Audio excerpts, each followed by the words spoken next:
Hi friends, ಎಲ್ಲರಿಗೂ ನಮಸ್ಕಾರ. ಬನ್ನಿ ಫ್ರೆಂಡ್ಸ್, ಶಾರದೆ ಸೀರಿಯಲ್ನ ಇವತ್ತಿನ ಸಂಚಿಕೆಯಲ್ಲಿ ಏನಾಗ್ತಿದೆ ಅಂತ ನೋಡ್ಕೊಬರೋಣ.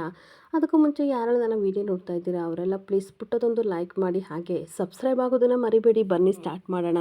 ಇಲ್ಲಿಗೆ ಫ್ರೆಂಡ್ಸ್, ಇಲ್ಲಿ ಸಿದ್ದು ಬಾಡಿಗೆ ಕಾರ್ನ ತೊಗೊಂಡು ಎಲ್ಲನೂ ಕರ್ಕೊಂಡು ಹೋಗೋಕ್ಕೆ ರೆಡಿ ಆಗಿರ್ತಾನೆ. ಹಾಗೆ ಓನರ್ ಹೇಳ್ತಾ ಇರ್ತಾರೆ, ಸರ್ ಕಾರ್ ಜೋಪಾನ, ಹಾಗೆ ಮೀಟ್ರ್ ಹಾಕೊಂಡು ಹೋಗಿ ಆಮೇಲೆ ಬಂದಮೇಲೆ ದುಡ್ಡು ಕೊಡಿ ಅಂತ ಹೇಳಿ ಹೊರಟೋಗ್ತಿರ್ಬೇಕಾದ್ರೆ ಒಟ್ಟಾರೆ ಜನಗಳೆಲ್ಲ ಬಂದ್ಬಿಟ್ಟು, ಇದೇನು ಸಿದ್ದು ಕಾರ್ ತೊಗೊಂಡು ಹೆಂಡತಿ ಮಕ್ಕಳನ್ನ ಕರ್ಕೊಂಡು ಎಲ್ಲಿಗೆ ಹೋಗ್ತಿದ್ದೀಯಾ ಅಂತ ಕೇಳಬೇಕಾದ್ರೆ ದೀಪು ಸಿಕ್ಕಾಬಟ್ಟೆ ಖುಷಿಯಿಂದ, ಅಜ್ಜಿ ನಾವೆಲ್ಲ ನಮ್ಮೂರಿಗೆ ಹೋಗ್ತಾ ಇದ್ದೀವಿ ಅಂತ ಸಿಕ್ಕಾಬಟ್ಟೆ ಖುಷಿಯಿಂದ ಎಲ್ಲರಿಗೂ ಹೇಳ್ತಾ ಇದ್ರೆ ಅವರೆಲ್ಲ ಸಿಕ್ಕಾಬಟ್ಟೆ ಖುಷಿ ಪಡ್ತಾ ಇರ್ತಾರೆ.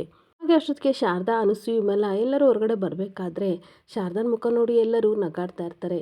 ಊರಿಗೆ ಹೋಗ್ತಿದ್ದೀನಿ ಅಂತ ಎಷ್ಟು ಖುಷಿಯಾಗಿದ್ದಾಳೆ ಅಲ್ವಾ ಶಾರದಾ ಅಂತ ಅಂದಾಗ, ಹೌದು ಅಜ್ಜಿ, ನಮ್ಮೂರಿಗೆ ಹೋಗ್ತಿದ್ದೀನಲ್ಲ ಸಿಕ್ಕಾಬಟ್ಟೆ ಖುಷಿ ಆಗ್ತಿದೆ ಅಂತ ಹೇಳ್ಬೇಕಾದ್ರೆ, ಒಳ್ಳೇದೇ ಆಗಲಿ, ದೇವ್ರು ನಿಮಗೆ ಒಳ್ಳೇದು ಮಾಡಲಿ, ಹೋಗ್ಬಿಟ್ಟು ಬನ್ನಿ ಅಂತ ಎಲ್ಲರೂ ಹೇಳ್ತಿರ್ಬೇಕಾದ್ರೆ, ಸರಿ ಎಲ್ಲದೂ ರೆಡಿ ಇದೆ ತಾನೇ, ಏನೇನು ಥಿಂಗ್ಸ್ ಬೇಕು ಎಲ್ಲ ರೆಡಿ ಮಾಡಿ ಇಟ್ಕೊಂಡಿದ್ದೀರಾ, ನಡೀರಿ ಬೇಗ ಕಾರ್ ಹತ್ತಿ ಅಂತ ಸಿದ್ದು ಹೇಳ್ತಿರ್ಬೇಕಾದ್ರೆ ಅಷ್ಟೊತ್ತಿಗೆ ಕುಡ್ಕ ಮಂಜುನಾಥ ಸ್ಟಾಪ್ ಇಟ್ ಅಂತ ಓಡೋಡ್ ಬರ್ತಾ ಇರ್ತಾನೆ. ಹಾಗೆ ಮನಸ್ಸಲ್ಲಿ ಅನಸೂಯ ಇನ್ನೊಂದು ಕಡೆ ಯೋಚನೆ ಮಾಡ್ತಾ ಇರ್ತಾರೆ, ಈ ಕುಡ್ಕ ಇವಾಗಲೇ ಬರಬೇಕಿತ್ತ, ಈ ಕುಡ್ಕ ಮಂಜುನಾಥ ಬಂದಿರೋದ್ರಿಂದ ಏನಾದರೂ ಎಡವಟ್ ಆಗುತ್ತೆ ಏನೋ ಗೊತ್ತಿಲ್ಲ, ಇನ್ನೇನು ಕಾದಿದೆಯೋ ಅಂತ ಯೋಚನೆ ಮಾಡ್ತಿರ್ಬೇಕಾದ್ರೆ ಸಿದ್ದು ಹೇಳ್ತಾ ಇರ್ತಾನೆ, ಏನು ಮಂಜಣ್ಣ ಹೊರಡೋ ಟೈಮಲ್ಲಿ ಇದೆಲ್ಲ ಅಂತ ಅನ್ಬೇಕಾದ್ರೆ, ಏನು ಸರ್, ಏನು ಸಿದ್ಧ ಸರ್, ನಾನನ್ನೇ ಮರ್ತು ಬಿಟ್ರಾ ಅಂತ ಹೇಳ್ತಿರ್ಬೇಕಾದ್ರೆ, ಏನು ಮಂಜಣ್ಣ ಹೋಗೋ ಟೈಮಲ್ಲಿ ಟೈಮ್ ಆಗಿದೆ ಅಂತ ಅಂದಾಗ, ತುಂಬ ದೂರ ಹೋಗ್ತಾ ಇದ್ದೀರಾ ಅಂತ ಅನ್ಸುತ್ತೆ ಅಂತ ಅಂದಾಗ, ಹೌದು ಆಲ್ರೆಡಿ ಟೈಮ್ ಆಗಿದೆ, ಬನ್ನಿ ಈ ಕಡೆ ಅಂತ ಅನ್ಬೇಕಾದ್ರೆ, ಸುಮ್ಮನೆ ರೀ ಸಿದ್ಧ ಸರ್, ದೂರ ಹೋಗ್ತಾ ಇದ್ದೀರಾ ಅಂತ ಅಂದಮೇಲೆ ಕಾರಿಗೆ ಪೂಜೆ ಮಾಡಿಕೊಂಡು ಹಾಗೆ 4 ಕಡೆ ಚಕ್ರಕ್ಕೆ ನಿಂಬೆಣ್ಣು ಇಟ್ಟು ಅದನ್ನು ಪಚಕ್ಕಂತ ತುಳಿದ್ಬಿಟ್ಟು ತಾನೇ ಹೋಗಬೇಕು, ಹಾಗೆ ತಾನೇ ಕಾರ್ ಮೂವ್ ಮಾಡೋದು ಎಲ್ಲರೂ ಪ್ರಯಾಣಕ್ಕೆ ಹೋಗ್ಬೇಕಾದ್ರೆ ಅಂತ ಅಂದಾಗ ಎಲ್ಲರೂ ನಗಾಡ್ತಾ ಇರ್ತಾರೆ.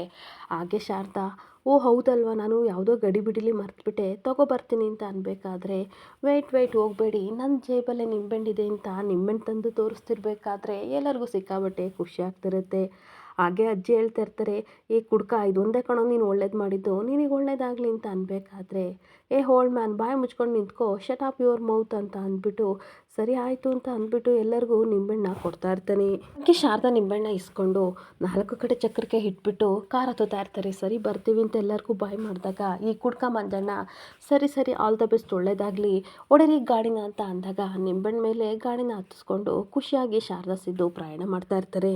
ಇನ್ನೊಂದು ಕಡೆ ತಾತನ ಫ್ಯಾಮಿಲಿ ಸಹ ದೇವಸ್ಥಾನಕ್ಕೆ ಬರ್ತಾ ಇರ್ತಾರೆ. ಒಬ್ಬ ಡ್ರೈವರ್ನ ಕರ್ಕೊಂಡು ತಾತ, ದಶರಥ, ಸುಮಿತ್ರ ಎಲ್ಲರೂ ಸಹ ಕಾರಲ್ಲಿ ಬರ್ತಾ ಇದ್ರೆ ಜ್ಯೋತಿಕಾ ಮಾತ್ರ ಡಲ್ಲಾಗಿ ಕೂತಿರ್ತಾಳೆ.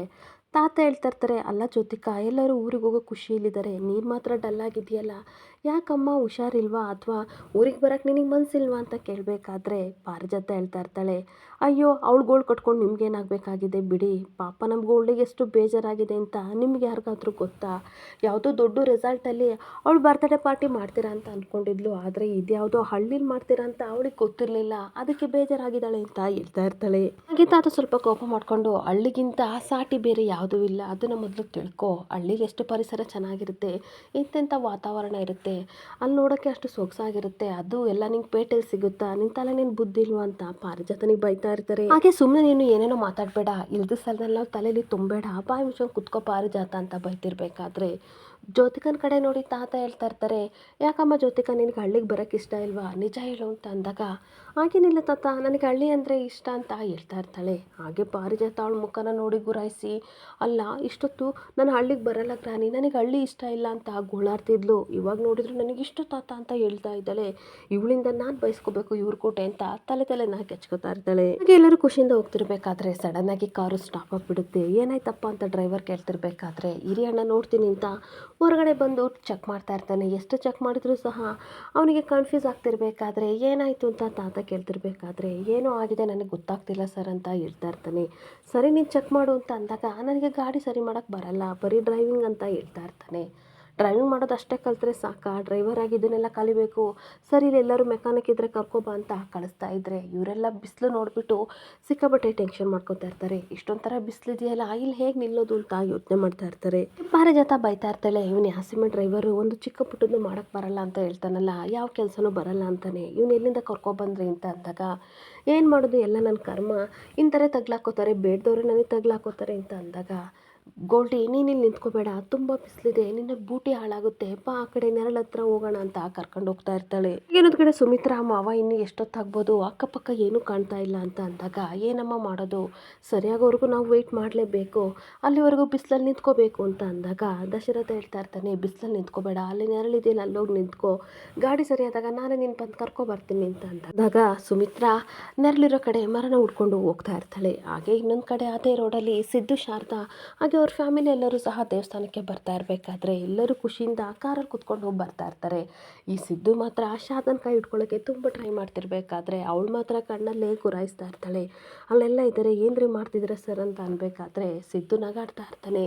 ಹಾಗೆ ಕೈನ ಹಿಂದೆ ತಗೋತಿರ್ಬೇಕಾದ್ರೆ ಪುನಃ ಕೈ ಟಚ್ ಮಾಡ್ತಾ ಇದ್ರೆ ಅವಳಿಗಂತೂ ಸಿಕ್ಕಾಬಟ್ಟೆ ನಾಚಿಕೆ ಆಗ್ತಾ ಇರುತ್ತೆ. ಇನ್ನೊಂದು ಕಡೆ ಆರ್ತಿನ ದೀಪು ಕೇಳ್ತಾ ಇರ್ತಾಳೆ, ಅತ್ತೆ ಪ್ಲೀಸ್ ನಾನು ಕಿಟಕಿ ಹತ್ರ ಕುತ್ಕೋಬೇಕು, ನನಗೆ ಆ ಕಡೆ ಜಾಗ ಬಿಡಿ ಅಂತ ಅಂದಾಗ, ಇವಾಗ ನಾನು ಕುತ್ಕೋತೀನಿ, ಬರಬೇಕಾದ್ರೆ ನೀನು ಕುತ್ಕೋ, ದೇವಸ್ಥಾನದಿಂದ ಬರಬೇಕಾದ್ರೆ ನೀನು ಕುತ್ಕೋ ದೀಪು ಅಂತ ಅನ್ಬೇಕಾದ್ರೆ, ಸುಮ್ಮನೆ ಇರಿ ಅತ್ತೆ, ದೇವಸ್ಥಾನದಿಂದ ಬರಬೇಕಾದ್ರೆ ಕತ್ಲೆ ಆಗಿರುತ್ತೆ, ನನಗೆ ಏನೂ ಕಾಣಿಸಲ್ಲ ಆಯಿತಾ ಅಂತ ಯೋಚನೆ ಮಾಡ್ತಿರ್ಬೇಕಾದ್ರೆ ಹೇಗಾದರೂ ಮಾಡಿ ಅತ್ತೆ ಹತ್ರ ಜಾಗ ಬಿಡಿಸ್ಕೋಬೇಕು ಮಾಡ್ತೀನಿ ಅಂತ ಅಂದ್ಬಿಟ್ಟು ವಾಮಿಟ್ ಬರೋ ರೀತಿ ನಾಟಕ ಮಾಡ್ತಿರ್ಬೇಕಾದ್ರೆ ಅವಳಿಗೆ ನಿಜವಾಗ್ಲೂ ವಾಮಿಟ್ ಬರ್ತಿದೆ ಅಂತ ಅಂದ್ಬಿಟ್ಟು ಆರ್ತಿ ಈ ಕಡೆ ಬಾ ದೀಪು ಕುತ್ಕೋ ಅಂತ ಜಾಗ ಕೊಡ್ತಾಳೆ. ಹಾಗೆ ಇನ್ನೊಂದು ಕಡೆ ಶಾರದಾ ಹೇಳ್ತಾ ಇರ್ತಾಳೆ, ಎಷ್ಟು ದೂರ ಜರ್ನಿ ಮಾಡಿದ್ರು ಪುಟ್ಟ ನಿನಗೆ ವಾಮಿಟ್ ಆಗಲ್ಲ ಅಂಥದ್ರಲ್ಲಿ ಇವತ್ತೇನು ವಾಮಿಟ್ ಆಗ್ತಿದೆ ಅಂತ ಕೇಳಬೇಕಾದ್ರೆ, ಇವತ್ತು ಆಗ್ತಿಲ್ಲಮ್ಮ, ಸುಮ್ಮನೆ ನಾಟಕ ಮಾಡ್ತಾ ಇದ್ದೀನಿ, ಕಿಟಕಿ ಕಡೆ ಜಾಗ ಬೇಕಿತ್ತು ಅದಕ್ಕೆ ಈ ರೀತಿ ನಾಟಕ ಮಾಡಿದೆ ಅಂತ ಅಂದಾಗ ಎಲ್ಲರೂ ನಗಾಡ್ತಾ ಇರ್ತಾರೆ. ಹಾಗೆ ಸುಳ್ಳು ಹೇಳಿ ನನ್ನನ್ನೇ ನಂಬಿಸ್ಬಿಟ್ಟೆ ಅಲ್ವಾ ಅಂತ ಆರ್ತಿ ಕೇಳ್ತಿರ್ಬೇಕಾದ್ರೆ, ಸಾರಿ ಅತ್ತೆ, ಕಿಟಕಿ ಕಡೆ ಕುತ್ಕೋಬೇಕಿತ್ತು ಅದಕ್ಕೆ ನಾಟಕ ಮಾಡಿದೆ ಅಂತ ಅಂದಾಗ, ಪರವಾಗಿಲ್ಲ ದೀಪು, ನೀನು ಖುಷಿಯಾಗಿದ್ರೆ ನನಗೆ ಅಷ್ಟೇ ಸಾಕು ಅಂತ ಆರ್ತಿ ಹೇಳ್ತಾ ಇರ್ತಾಳೆ. ಹಾಗೆ ಮತ್ತೆ ದೀಪು ಥ್ಯಾಂಕ್ಸ್ ಅತ್ತೆ ಅಂತ ಹೇಳ್ತಿರ್ಬೇಕಾದ್ರೆ ಇನ್ನೊಂದು ಕಡೆ ಅನಸೂಯ ಹೇಳ್ತಾ ಇರ್ತಾಳೆ, ನೋಡು ದೀಪು ಇದು ಬಾಡಿಗೆ ಕಾರು, ಹಾಗೆಲ್ಲ ಗಲೀಜು ಮಾಡೋಂಗಿಲ್ಲ, ನಿನಗೇನಾದರೂ ವಾಮಿಟ್ ಬರೋ ಹಂಗಾದರೆ ಹೇಳು, ಅಪ್ಪ ಆ ಕಡೆ ಸೈಡಿಗೆ ಗಾಡಿ ಹಾಕ್ತಾರೆ, ಆಮೇಲೆ ವಾಂತಿ ಮಾಡು ಅಂತ ಅಂದಾಗ, ಸರಿ ಅಜ್ಜಿ, ಆದರೆ ನನಗೆ ವಾಮಿಟೇ ಬರ್ತಾ ಇಲ್ಲ ಅಂತ ಹೇಳ್ಬಿಟ್ಟು ಅಪ್ಪ ನಾವು ಯಾವಾಗ ಹೊಸ ಕಾರ್ ತಗೋತೀವಿ ಅಂತ ಕೇಳ್ತಾ ಇರ್ತಾಳೆ. ಹಾಗೆ ಶಾರದಾ ಬೇಜಾರಾಗಿ ಕೂತಿರ್ಬೇಕಾದ್ರೆ ಸಿದ್ದು ಆದಷ್ಟು ಬೇಗ ತಗೊಳ್ಳೋಣ ಮಗಳೇ, ಬೇಜಾರು ಮಾಡ್ಕೋಬೇಡ ಅಂತ ಸಮಾಧಾನ ಮಾಡ್ತಾ ಇರ್ತಾನೆ. ಮತ್ತೆ ಅನಸೂಯ ಬೇಕು ಅಂತ ಸಿದ್ದುಗೆ ಹೇಳ್ತಾ ಇರ್ತಾಳೆ, ಸಿದ್ಧಾರ್ಥ ಅವರೇ ಅಷ್ಟು ದೊಡ್ಡ ಮನೇಲಿ ಆ ಬಂಗ್ಲೆಯಲ್ಲಿ ಇದ್ರಿ, ಕಾರಲ್ಲೆಲ್ಲ ಓಡಾಡ್ತಿದ್ರಿ, ಇವಾಗ ಬಾಡಿಗೆ ಕಾರಲ್ಲಿ ಬರೋಂಗಾಯ್ತು, ನಿಮ್ಮ ಅಮ್ಮನಿಗೆ ಬೇಜಾರಾಗ್ತಿದೆ, ಹಾಗೆ ಸಂಕಟ ಆಗ್ತಿದೆ ಅಲ್ವಾ ವಿಮಲಮ್ಮ ಅಂತ ಅನ್ಬೇಕಾದ್ರೆ, ಖಂಡಿತ ಇಲ್ಲ, ಹುಡ್ತಾಗಿಂದ ಶ್ರೀಮಂತಿಕೆನ ನೋಡಿದ್ದೀವಿ, ಕಾರು ಬಂಗ್ಲೆ ದುಡ್ಡು ಹಣ ಐಷಾರಾಮಿ ಜೀವನ ಎಲ್ಲ ಮಾಡಿದ್ದೀವಿ, ಆದರೆ ಅದೆಲ್ಲ ನಿಜವಾಗ್ಲೂ ಖುಷಿ ಕೊಡಲ್ಲ ಅಂತ ನನಗೆ ಇವತ್ತು ಅನಿಸಿದೆ, ಪ್ರೀತಿ ಬೇಕು, ಆ ಪ್ರೀತಿ ನನ್ನ ಮಗ ಸೊಸೆಯಿಂದ ನನಗೆ ಸಿಕ್ಕಿದೆ, ಇವಾಗ ನಾನು ನೆಮ್ಮದಿ ಆಗಿದ್ದೀನಿ ಅಂತ ಅಂದಾಗ, ನೋಡಿದ್ರ ಈ ಮಾತನ್ನ ನಿಮ್ಮ ಬಾಯಿಂದಲೇ ಕೇಳಬೇಕಂತ ನಾನು ಈ ರೀತಿ ಮಾತಾಡಿದೆ, ತಪ್ಪು ತಿಳ್ಕೊಬೇಡಿ, ನಿಜವಾಗ್ಲೂ ಸಿದ್ಧಾರ್ಥ ಅಂತ ಮಗ ಹಾಗೆ ಶಾರದಾ ಅಂತ ಸೊಸೆ ಸಿಕ್ಕಿರೋದು ನಿಮ್ಮ ಅದೃಷ್ಟ ಅಂತ ಅಂದಾಗ ಎಲ್ಲರೂ ಖುಷಿ ಪಡ್ತಾ ಇರ್ತಾರೆ. ಹೀಗೆ ಮಾತಾಡ್ಕೊಂಡು ಖುಷಿಯಿಂದ ಡ್ರೈವಿಂಗ್ ಮಾಡಿಕೊಂಡು ಸಿದ್ದು ಎಲ್ಲನೂ ಕರ್ಕೊಬರ್ತಿರ್ಬೇಕಾದ್ರೆ, ಇದೇನಿದು ತಾತ ಮಾವ ಇಲ್ಲಿ ನಿಂತಿದ್ರಲ್ಲ ಅಲ್ವಾ ಅಂತ ಅಂದಾಗ, ವಿಮಲ ಹೌದು ಅಪ್ಪ ಯಾಕೆ ಇಲ್ಲಿ ನಿಂತಿದ್ದಾರೆ, ಅಷ್ಟಕ್ಕೂ ಇವರೆಲ್ಲ ಯಾಕೆ ಇಲ್ಲಿದ್ದಾರೆ ಅಂತ ಅಂದಾಗ, ಏನಾದರೂ ಪ್ರಾಬ್ಲಮ್ ಆಗಿರ್ಬೋದು ನೋಡ್ತೀನಿ ಅಮ್ಮ ಅಂತ ಅಂದ್ಬಿಟ್ಟು ಸಿದ್ದು ಕಾರ್ನ ಇಳಿದು ಕೆಳಗಡೆ ಬರ್ತಿರ್ಬೇಕಾದ್ರೆ ತಾತ ಸಿದ್ದು ನೋಡಿ ಕೋಪ ಮಾಡಿಕೊಂಡು, ಯಾರ ಮುಖನ ನೋಡಬಾರ್ದು ಅಂತ ಅಂದ್ಕೋತೀನೋ ಪದೇ ಅವ್ರ ಮುಖನೇ ನೋಡ್ತೀನಿ ಅಂತ ಮಾತಾಡ್ಸ್ದಲೇ ಆ ಕಡೆ ಹೋಗ್ತಿರ್ಬೇಕಾದ್ರೆ ವಿಮಲ ಬೈಕತ್ತಾ ಇರ್ತಾಳೆ, ಸೌಜನ್ಯಕ್ಕಾದರೂ ಮಾತಾಡಿಸ್ಬೇಕಲ್ವಾ, ಇವ್ರ ನಡವಳಿಕೆನ ಯಾವತ್ತು ಬದಲಾಯಿಸ್ಕೋತಾರೋ ಒಂದು ಗೊತ್ತಿಲ್ಲ ಅಂತ ಅವ್ರ ಅಪ್ಪನ ಬೈಕೋತಾ ಇರ್ತಾಳೆ. ಹಾಗೆ ಸಿದ್ದು ಹೇಳ್ತಾ ಇರ್ತಾನೆ, ಏನಕ್ಕೆ ಮಾವ ಎಲ್ಲರೂ ನಿಂತಿದ್ದೀರಾ ಅಂತ ಅನ್ಬೇಕಾದ್ರೆ, ಏನಿಲ್ಲಪ್ಪ ಹೊರಗಡೆ ಹೋಗ್ತಾ ಇದ್ದೀವಿ, ನೀವೆಲ್ಲಿಗೆ ಹೋಗ್ತಾ ಇದ್ದೀರಾ, ಈ ಥರ ನಾವು ಹೊರಗಡೆ ಹೋಗ್ತಾ ಇರಬೇಕಾದ್ರೆ ಗಾಡಿ ಕೆಟ್ಟೋಯ್ತು ಸಿದ್ದು ಅಂತ ಅನ್ಬೇಕಾದ್ರೆ, ಓ ಹೌದಾ, ನಾನು ಹಾಗಾದರೆ ನೋಡ್ಲಾ ಅಂತ ಅನ್ಬೇಕಾದ್ರೆ ತಾತ ಕೋಪ ಮಾಡಿಕೊಂಡು, ಯಾರೇನು ನೋಡೋದು ಬೇಡ, ನಾವು ಡ್ರೈವರ್ನ ಕರ್ಕೊಬಂದಿದ್ದೀವಿ, ಇನ್ನೇನು ಮೆಕ್ಯಾನಿಕ್ ಕರ್ಕೊಬರ್ತಾನೆ, ಯಾರ ಸಹಾಯ ನಮಗೆ ಬೇಕಾಗಿಲ್ಲ, ಇಲ್ಲಿಂದ ಹೋಗೋಕೆ ಹೇಳು ಅಂತ ಅನ್ಬೇಕಾದ್ರೆ ದಶರಥ ಹೇಳ್ತಾ ಇರ್ತಾನೆ, ನೋಡಿ ಅಪ್ಪ, ನಮಗಿವಾಗ ಬೇರೆಯವ್ರ ಸಹಾಯ ತುಂಬ ಅವಶ್ಯಕತೆ ಇದೆ, ಅದು ಸಿದ್ದು ಆದ್ರೇನು ಬೇರೆಯವ್ರು ಯಾರಾದ್ರೇನು, ಹೇಗಿದ್ರು ಮೆಕ್ಯಾನಿಕ್ ಕರ್ಕೊಬರೋಕ್ಕೆ ಹೋಗಿದ್ದಾರೆ, ಅವ್ರು ಬರೋದು ಎಷ್ಟೊತ್ತಾಗುತ್ತೋ ನನಗೆ ಗೊತ್ತಿಲ್ಲ, ಅದ್ರ ಬದಲು ಸಿದ್ದುನೇ ಸರಿ ಮಾಡಿದರೆ ತುಂಬ ಒಳ್ಳೆಯದಾಗುತ್ತೆ, ಎಲ್ಲರೂ ಬಿಸಿಲಲ್ಲಿದ್ದೀವಿ, ಆದಷ್ಟು ಬೇಗ ಗಾಡಿನ ಸರಿ ಮಾಡ್ಕೊಂಡು ಹೋಗೋಣ ಅಂದ್ಬಿಟ್ಟು ಸಿದ್ದು ನೀನು ನೋಡಪ್ಪ ಅಂತ ಹೇಳ್ತಿರ್ಬೇಕಾದ್ರೆ ಅಷ್ಟೊತ್ತಿಗೆ ಈ ಡ್ರೈವರ್ ಹುಡುಗ ಬರ್ತಾನೆ, ಇದ್ಯಾಕಪ್ಪ ನೀನು ಒಬ್ಬನೇ ಬಂದಿದ್ಯಾ, ಮೆಕ್ಯಾನಿಕ್ ಕರ್ಕೊಬರ್ಲಿಲ್ವಾ ಅಂತ ತಾತ ಕೇಳ್ತಾ ಇರ್ತಾರೆ. ಡ್ರೈವರ್ ಹೇಳ್ತಾ ಇರ್ತೀನಿ, ಸರ್ ತುಂಬ ದೂರ ಹೋದೆ, ಎಲ್ಲೂ ಸಹ ಮೆಕ್ಯಾನಿಕ್ಕು ಸಿಗಲಿಲ್ಲ, ಒಂದು ಶಾಪು ಇಲ್ಲ ಸರ್, ನನಗೂ ಸಾಕಾಯಿತು ಅಂತ ಅಂದಾಗ, ನೋಡಿದ್ರೆ ಅಪ್ಪ ನಮ್ಗೆ ಇನ್ನೊಬ್ಬರು ಅವಶ್ಯಕತೆ ಇದೆ, ಹಾಗೆ ಹೆಲ್ಪಿಂಗ್ ಬೇಕು, ಹಾಗಾಗಿ ಸಿದ್ದನ್ನೇ ಸರಿ ಮಾಡೋಕ್ಕೆ ಹೇಳಿ ಅಂತ ಅಂದಾಗ ತಾತ ಮಾತ್ರ ಏನು ಮಾತಾಡ್ತಿ ಸೈಲೆಂಟಾಗಿ ನಿಂತಿರ್ಬೇಕಾದ್ರೆ ಈ ಕಡೆ ದಶರಥ ಹೇಳ್ತಾ ಇರ್ತಾರೆ, ಸಿದ್ದು ನೀನು ಗಾಡಿನ ನೋಡಪ್ಪ ಏನಾಗಿದೆ ಅಂತ ಅಂದಾಗ, ಈ ಕಡೆ ಏನಾಗಿರ್ಬೋದು ಅಂತ ಸಿದ್ದು ಚೆಕ್ ಮಾಡ್ತಾ ಇರ್ತಾನೆ. ಹಾಗೆ ಇನ್ನೊಂದು ಕಡೆ ಸುಮಿತ್ರಾ ತುಂಬ ಬಾಯಾರಿಕೆ ಆಗಿದೆ ಅಂತ ಕಾರ್ ಹತ್ರ ಬಂದುಬಿಟ್ಟು ಬಾಟಲ್ ತಗೊಂಡು ನೀರು ಕುಡಿಯೋಕೆ ಹೋಗ್ತಿರ್ಬೇಕಾದ್ರೆ ನೀರೇ ಇರಲ್ಲ. ಅಯ್ಯೋ ದೇವ್ರೆ, ಇಷ್ಟೊಂಥರ ಬಿಸಿಲಿದೆ, ನೀರು ಬೇರೆ ಖಾಲಿ ಆಗಿದೆಯಲ್ಲ, ಏನಪ್ಪ ಮಾಡೋದು, ದಾಹ ಬೇರೆ ಆಗ್ತಿದೆ ಅಂತ ಯೋಚನೆ ಮಾಡ್ತಾ ಇದ್ರೆ ಅವಳನ್ನ ಈ ಕಡೆ ಶಾರದಾ ಅಬ್ಸರ್ವ್ ಮಾಡ್ತಾ ಇರ್ತಾಳೆ. ಹಾಗೆ ಬಿಸಿಲಲ್ಲಿ ಬಂದು ನಿಂತಿರ್ಬೇಕಾದ್ರೆ ಶಾರದಾ ಒಂದು ಬಾಟಲ್ ನೀರು ಹಾಗೆ ಛತ್ರಿನ ತಗೊಬಂದು ಸುಮಿತ್ರನ ಹತ್ರ ಇಡ್ತಾಳೆ. ಹಾಗೆ ಛತ್ರಿನ ಹಿಡ್ಕೊಂಡ ತಕ್ಷಣ ಸುಮಿತ್ರಾ ಯಾರು ಅಂತ ನೋಡಿದಾಗ, ಶಾರದನ ನೋಡಿದಾಗ ಅವಳಿಗಂತೂ ಸಿಕ್ಕಾಬಟ್ಟೆ ಆಶ್ಚರ್ಯ ಆಗ್ತಾ ಇರುತ್ತೆ.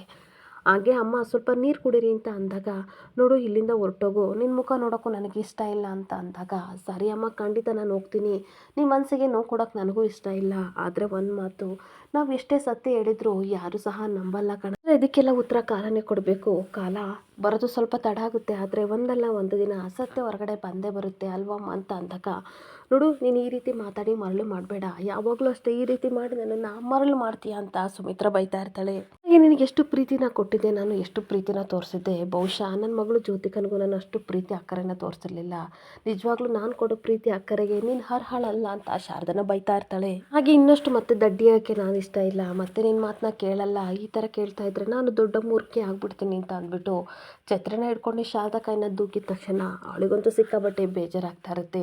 ಹಾಗೆ ಶಾರದಾ ಹೇಳ್ತಾ ಇರ್ತಾಳೆ, ಪರವಾಗಿಲ್ಲ ಅಮ್ಮ ಬೈರಿ, ನೀವು ಬೈದರೂ ನಾನು ಬೇಜಾರು ಮಾಡ್ಕೊಳ್ಳಲ್ಲ, ಯಾಕೆ ಅಂತಂದರೆ ನಾವು ಯಾರ ಹತ್ರ ಸಲಿಗೆ ಜಾಸ್ತಿಯಿಂದ ಇರ್ತೀವೋ ಅವ್ರು ಮಾತ್ರ ಅಲ್ವಾ ಬೈಯೋಕ್ಕೆ ಸಾಧ್ಯ, ಅದೇ ರೀತಿ ನೀವು ಬೈತಾ ಇದ್ದೀರಾ ಬಿಡಿ ಅಂತ ಹೇಳ್ತಾ ಇರ್ತಾಳೆ. ಯಾಕೆ ನೀವು ನನ್ನನ್ನು ಖಂಡಿತ ಪ್ರೀತಿ ಮಾಡ್ತೀರಾ, ಆ ಸಲಿಗೆಯಿಂದ ನೀವು ಬೈತಾ ಇದ್ದೀರಾ ಅಂತ ನನಗೆ ತುಂಬ ಚೆನ್ನಾಗಿ ಗೊತ್ತು ಅಂತ ಅಂದಾಗ, ಏನಾದರೂ ಮಾಡ್ಕೊ, ನನ್ನ ಕಣ್ಮುಂದೆ ನಿಂತ್ಕೋಬೇಡ, ದೂರ ಹೋಗು ಅಂತ ಬೈತಾ ಇರ್ತಾಳೆ. ಅದೇಗಮ್ಮ ಸಾಧ್ಯ, ನಿಮ್ಮಿಂದ ದೂರ ಹೋಗೋದು ನಿಮ್ಮನ್ನು ಮರೆಯೋದು ಅಷ್ಟು ಸುಲಭದ ಮಾತಲ್ಲ ಅಂತ ಶಾರದಾ ಹೇಳ್ತಾ ಇರ್ತಾಳೆ. ಮತ್ತೆ ಕಣ್ಣೀರು ಹಾಕೊಂಡು ಹೇಳ್ತಾ ಇರ್ತಾಳೆ, ಬೀದಿಲ್ ಬಿದ್ದಾಗ ನನಗೆ ಆಶ್ರಯ ಕೊಟ್ರಿ, ಮನೆ ಕೊಟ್ರಿ, ಎಷ್ಟು ಸಲ ಆದಾಗ ಕೈ ಕೊಟ್ರಿ, ಇಷ್ಟೆಲ್ಲ ಕೊಟ್ಟಿದ್ದೀರಾ, ಹಾಗೆ ಇವತ್ತಿಗೆ ನನಗೊಂದು ಜೀವನ ಸಿಕ್ಕಿದೆ ಅಂತ ಅಂದರೆ ನೀವು ಕೊಟ್ಟ ಭಿಕ್ಷೆ ಅಮ್ಮ, ಅಂಥದ್ರಲ್ಲಿ ನಾನು ನೀವು ಬೈದ ತಕ್ಷಣ ನಾನು ಹೋಗ್ಬಿಡ್ತೀನಮ್ಮ, ನೀವೇನು ಬೈದ್ರು ನಾನು ನಿಮ್ಮ ಜೊತೆನೇ ಇರ್ತೀನಿ ಅಂತ ಕಣ್ಣೀರು ಹಾಕೊಂಡು ಹೇಳ್ತಾ ಇರ್ತಾಳೆ. ಹಾಗೆ ಅಮ್ಮ ಆದವರು ಕೋಪದಲ್ಲಿ ಬೈಬೋದು, ಮನೆಯಿಂದ ಆಚೆ ಹೋಗು ಅಂತ ಹೇಳ್ಬೋದು, ಆದರೆ ನಿಜವಾಗ್ಲೂ ಮನಸ್ಸಲ್ಲಿ ಆ ರೀತಿ ಭಾವನೆ ಇರಲ್ಲ ಅಲ್ವಾ ಅಮ್ಮ ಅಂತ ಅಂದಾಗ ತುಂಬ ಆಶ್ಚರ್ಯದಿಂದ ಸುಮಿತ್ರಾ ಶಾರದಾ ಮುಖನ ನೋಡ್ತಾ ಇರ್ತಾಳೆ. ಇಲ್ಲಿಗೆ ಸಂಚಿಕೆ ಎಂಡ್ ಆಗ್ತಿದೆ. Thank you for the watching friends.